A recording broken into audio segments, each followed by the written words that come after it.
Texas is looking at a plan to ramp up migrant buses again, but instead of sending them to sanctuary cities, officials would ship newly arrived illegal migrants directly to ICE holding centers so they can be processed quickly for deportation, a Lone Star State source told the Post.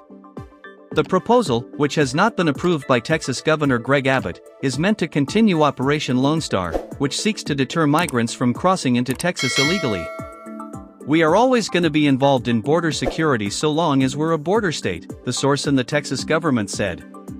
"We spent a lot of taxpayer money to have the level of deterrent that we have on the border, and we can't just walk away."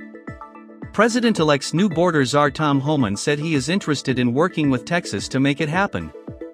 Under the proposed plan, buses chartered by Texas from border cities will be rerouted from sanctuary cities including New York, Chicago and Denver to federal detention centers to help Immigration and Customs Enforcement (ICE) agents process them more quickly, the source said. "That's a way we could be involved in that, and of course they would reimburse us for paying for the D-bus contract," said the source. Abbott's office didn't respond to a request for comment from the Post. Homan told the Post Abbott did not bring up the idea during his visit to the Texas border with the governor earlier this week. "However," he said, "I look forward to discussing that with them.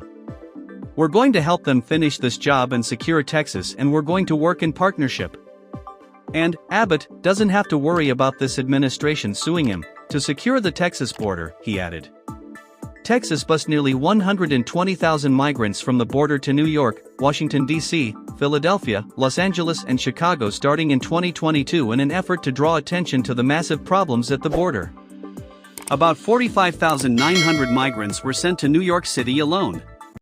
However, the buses stopped running over the summer after the number of crossings into Texas dropped dramatically, in part due to the state's efforts to reinforce the border and take enforcement into its own hands.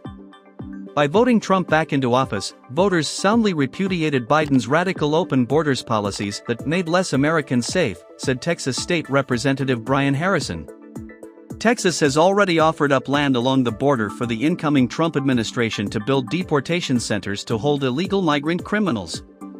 "My office has identified several of our properties and is standing by ready to make this happen on day one of the Trump presidency," Texas Land Commissioner Don Buckingham said during a visit to the border Tuesday. Homan said he will prioritize illegal migrants who pose threats to public safety and national security for the first wave of deportations.